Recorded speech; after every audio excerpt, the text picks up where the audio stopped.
इतिहास साक्षी है कि पुण्य भूमि भारत की गाथा भारत की अस्मिता, गौरव और राष्ट्रीय स्वाभिमान के लिए विदेशी आक्रांताओं से संघर्ष की महान गाथा है। बर्बर आक्रांताओं ने भारत की आत्मा पर चोट करने और भारत का अपमान करने के लिए हमारी संस्कृति और आस्था के केंद्रों को ध्वस्त किया। सोमनाथ, काशी, मथुरा और अयोध्या के मंदिरों का तोड़ा जाना आज भी भारत की स्मृतियों में जीवित है। सन 1528 में अयोध्या में भगवान श्री राम के मंदिर का मुगल आक्रांता बाबर द्वारा तोड़ा जाना ऐसी ही एक अक्षम्य घटना थी जिसने सीधे भारत के सम्मान और आत्मा पर चोट की। कारण साफ था, अयोध्या के श्री राम के मंदिर पर आक्रमण भारत की आत्मा पर आक्रमण था। जहां हर भारतीय के रोम रोम में राम बसते हैं, वह भारत यह अपमान कैसे सहता। राम मंदिर पर आक्रमण भारत को आहत कर गया था। विदेशी हमलावर अपनी बर्बरता दिखाते गए और भारत अपने आत्म गौरव को फिर से पाने के लिए संघर्ष करता रहा। भारत रामलला के जन्म स्थान पर बाबर के नाम पर बने एक ढांचे को देखता और उसे हटाने का संकल्प लेकर शक्ति संजोया करता। हिंदू समाज आत्मसम्मान के रण में डटा रहा और लगातार हमलावरों द्वारा बनाए गए बाबरी ढांचे को हटाने के लिए लड़ता रहा। सरयू कई बार रक्त से लाल हुई। कभी स्थानीय शासकों ने तो कभी साधु संतों और राम भक्तों ने राम जन्मभूमि की मुक्ति के लिए अपने प्राणों की आहुति दी। 74 बार युद्ध हुए। हम कुछ मोर्चे हारे, पर रण जीतने का संकल्प कभी कम नहीं हुआ। हिंदू समाज तलवारों से रक्त रंजित हुआ, पर उसने हार नहीं मानी। उसका संकल्प अजेय था। 15 अगस्त 1947 को देश की आजादी के साथ सैकड़ों सालों से चले आ रहे इस संघर्ष में नई ऊर्जा और एक नया मोड़ आया। अचानक 23 दिसंबर 1949 को बाबरी ढांचे में श्री राम लला प्रकट हुए। हजारों राम भक्त दर्शन के लिए उमड़ पड़े। तत्कालीन प्रधानमंत्री पंडित जवाहरलाल नेहरू ने उत्तर प्रदेश सरकार को श्री राम लला को विवादित ढांचे से हटाने का आदेश दिया। उत्तर प्रदेश सरकार ने अयोध्या के कलेक्टर को यह काम दिया और यह निर्देश भी कि जरूरत पड़ने पर वे बल का प्रयोग भी करें। अयोध्या के कलेक्टर ने सरकार को उत्तर दिया कि यह नरसंहार के बिना संभव नहीं है, और फिर भी वह ऐसा चाहती है तो किसी दूसरे कलेक्टर से यह काम करवा ले। परिणाम स्वरूप रामलला की मूर्ति वहीं विराजमान रही। विवादित ढांचे को बंद कर दिया गया। केवल पुजारी को सेवा अर्चना के लिए भीतर जाने की अनुमति थी। फिर भी राम भक्त विवादित ढांचे के बाहर से प्रभु श्री राम की आराधना करते रहे। भारत के हिंदू समाज के लिए चुनौतियां और बढ़ गई। मामला अदालत में गया। विपक्षी दलों द्वारा अदालत में भगवान श्री राम के अस्तित्व पर सवाल उठाए गए। उनके अयोध्या में ही जन्म लेने का प्रमाण मांगा गया। भारत का जनमानस अब आहत हो उठा था। आजाद भारत में भी हिंदू समाज को अपनी आस्था और श्रद्धा के लिए संघर्ष करना पड़ रहा था। चुनौतियों के इस समय में सन 1984 में विज्ञान भवन दिल्ली में विश्व हिंदू परिषद ने धर्म संसद का आयोजन किया। इस संसद में देश भर के संतों ने राम जन्मभूमि की मुक्ति के लिए आह्वान किया और राम जन्मभूमि मुक्ति यज्ञ समिति का गठन किया।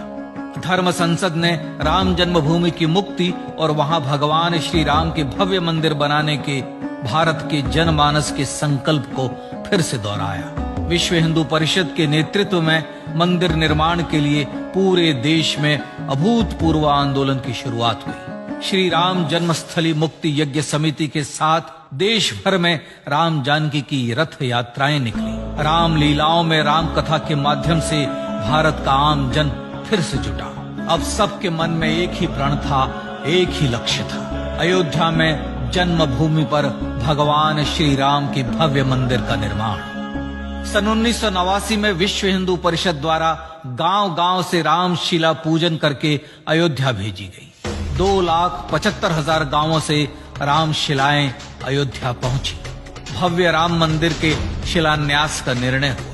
पूज्य संत महात्माओं और हिंदू समाज के अन्य प्रमुख नेताओं के निर्णय के अनुसार अनुसूचित जाति के प्रमुख नेता श्री कामेश्वर चौपाल ने 9 नवंबर 1989 को मंदिर निर्माण का पहला पत्थर रखा। राम जन्मभूमि पर मंदिर निर्माण के लक्ष्य की पूर्ति के लिए सन 1990 में सोमनाथ से अयोध्या के लिए श्री लाल कृष्ण आडवाणी ने रथ यात्रा की शुरुआत की। देश में जन भावनाओं का ज्वार उमड़ने लगा। श्री लाल कृष्ण आडवाणी के रथ यात्रा के साथ साथ मंदिर के लिए जन समर्थन बढ़ने लगा और छद्म सेकुलरवाद बेनकाब होने लगा। इस जन आंदोलन को रोकने की तमाम कोशिशें हुई पर सब व्यर्थ हुई। विश्व हिंदू परिषद ने देशवासियों से अयोध्या में जन्मभूमि पर मंदिर निर्माण के लिए 30 अक्टूबर और 1 नवंबर 1990 को कार सेवा का आह्वान किया। परिणाम स्वरूप लाखों राम भक्त कार सेवा के लिए देश के कोने कोने से अयोध्या आए। इससे देश की एकात्मता का विराट दर्शन हुआ। कार सेवकों को रोकने के लिए उत्तर प्रदेश के तत्कालीन मुख्यमंत्री श्री मुलायम सिंह यादव ने अयोध्या में परिंदे को भी पर न मारने देने की घोषणा की। स्थितियां गंभीर हो गई। अयोध्या से 200 किलोमीटर दूर रेलगाड़ियां रोक दी गई। अयोध्या युद्ध भूमि बना दी गई। मार्ग बंद, रेल बंद, चप्पे चप्पे पर पुलिस। अयोध्या सैनिक छावनी में बदल गई। राम नाम पर ऐसी पाबंदी कि अर्थी ले जा रहे लोगों तक को रोका गया क्योंकि वे राम नाम सत्य कह रहे थे। लेकिन सैकड़ों किलोमीटर की यात्रा कर कार सेवक अयोध्या पहुंचने लगे। राम के गीत गाते, होठों पर हंसी और पांव में छाले लिए राम काज के लिए राम भक्त देश विदेश से अयोध्या पहुंच ही गए। कार सेवकों पर गोलियां चली। अनेक कार सेवक शहीद हुए। आजाद भारत में जन्मभूमि पर राम मंदिर के लिए कार सेवकों ने फिर एक बार अपना बलिदान दिया, पर कार सेवकों ने विवादित ढांचे पर भगवा ठहरा ही दिया और इस तरह कार सेवा सफल हुई। श्री राम जन्मभूमि आंदोलन ने भारत की सुप्त आत्मा को झकझोर कर जगा दिया। विश्व हिंदू परिषद ने फिर एक बार 6 दिसंबर 1992 को कार सेवा का आह्वान किया। राम भक्तों को कार सेवा करने देने के लिए अदालत में प्रार्थना की गई, पर अदालत ने कोई निर्णय नहीं दिया। परिणाम स्वरूप बौद्ध, जैन, सिख, स्वामीनारायण संप्रदाय, गायत्री परिवार, हर पंथ मत विचार के हिंदू एकत्र हो गए। छूत अछूत का भेद मिटा, जाति की पहचान मिटी। हम सब हिंदू, हम सब सिंधु बन गए। राम सिंधु में ज्वार उठा और देखते ही देखते 6 दिसंबर 1992 को श्री राम जन्मभूमि से बाबरी ढांचा सदा के लिए हट गया।